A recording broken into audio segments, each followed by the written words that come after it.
Good evening. It's warm, and so basically this video is going to last either as long as I'm going to last without the fan on, or how long my phone's battery lasts. So good evening everyone, let's go. Welcome to another video. I want to talk to you about planning to go to Disneyland Paris. I know I said it's expensive and there are lots of cheaper alternatives, but literally today I had a 30-minute meeting with one of the partners in the firm I work for, and it wasn't about anything to do with work. It was literally, I'm going to Disneyland Paris in 2 days. What on earth do I do? So I thought I'd put all that together into a hopefully pretty short video, very straightforward. No crazy Disney planning here, just really straightforward, easy advice that any normal person can take and have a really good time at Disneyland Paris, and also hopefully make the most of your money. So if you're new here, hi, I'm Victoria and I make a random assortment videos, mostly about theme parks, but also other things like my micro car, and sometimes I do things about crafting, particularly sewing. And you're very welcome here, and if you like this kind of thing, please do leave a like and subscribe, and if you have any Disney planning tips yourself, please drop them in the comments. I've had a couple of those and they're always really interesting, especially people who go a lot have a lot of insight, so it's always really worthwhile. So welcome. Here is my Disneyland Paris planning guide. This is coming hot on the heels of my Disney mistakes video, and I wanted to create sort of a handy guide for Disneyland Paris. So despite what I said before, this is a park I really love, even though I know it's expensive, and even though I already gave a guide to cheaper parks, and I have now been often enough that I have crowned myself an expert. And if you know where these ears come from, you win a prize. So I think I've learned from my over planning mistakes. So do keep watching and avoid falling into my traps, including one that I see people make all the time. So my first piece of advice is have some form of a plan, even if it's a very, very vague one. So I know from experience that over planning is a terrible idea, but at the same time, turning up with no plan whatsoever usually leads to the number one thing I see constantly at Disneyland Paris, of which more later. So at the very, very least, come to Disneyland Paris with an idea of shows you want to attend and the times they're at, as well as a rough idea of the layout of the park. And using those, you can put together a sort of very loose timetable for your day, just planning around the shows and your meals and what you want to go on. So my first advice is no AI. LLMs. I often see people post LLM generated schedules for Disneyland Paris, and they are universally terrible. The LLM does not know that you need to book restaurants. It doesn't know that it's scheduled one attraction for one side of the park and another for the other park with 5 minutes to get there. It doesn't factor in queue times, which fluctuate enormously, or whether it has no idea that you can't guarantee to meet a particular princess at the pavilion, nor that the queues to meet a princess are the longest in the park. Sometimes it will suggest an attraction that has either never been in Paris or which has been removed or rethemed or changed. So just don't. I mean, I'm sure these models will improve with time. They already have improved enormously, but right now they're useless even as a starting point. So my next piece of advice is rest. Yeah, there is a lot to see, but you will be exhausted very quickly if you don't take time to chill out, especially if the weather is hot. I mean, even if you go when it's cold and it's pouring with rain, the same thing applies.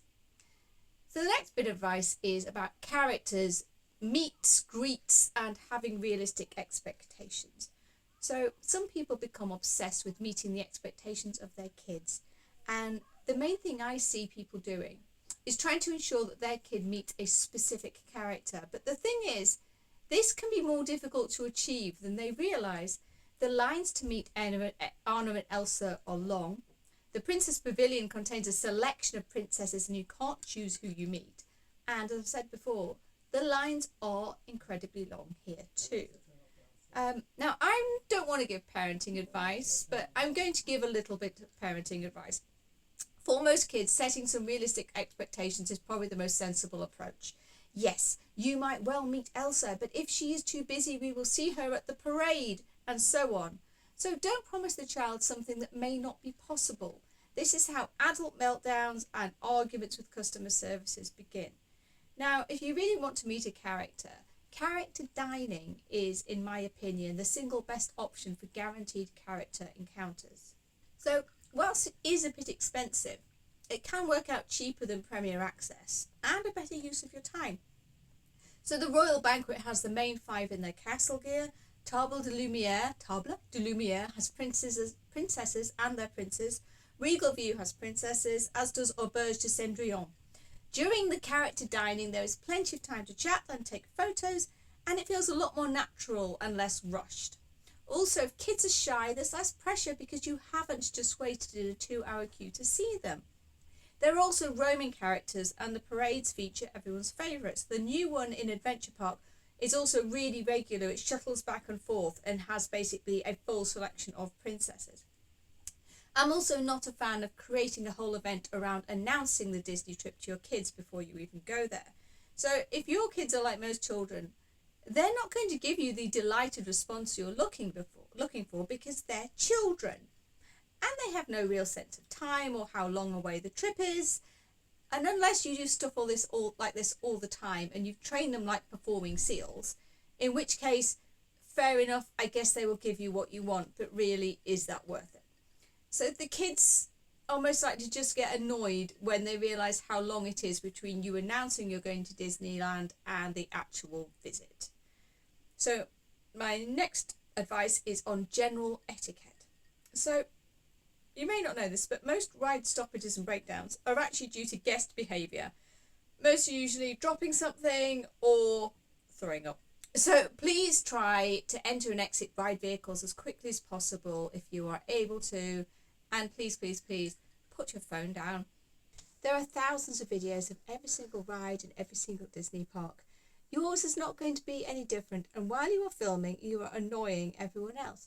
So put it down and enjoy the ride instead of looking at it through your phone.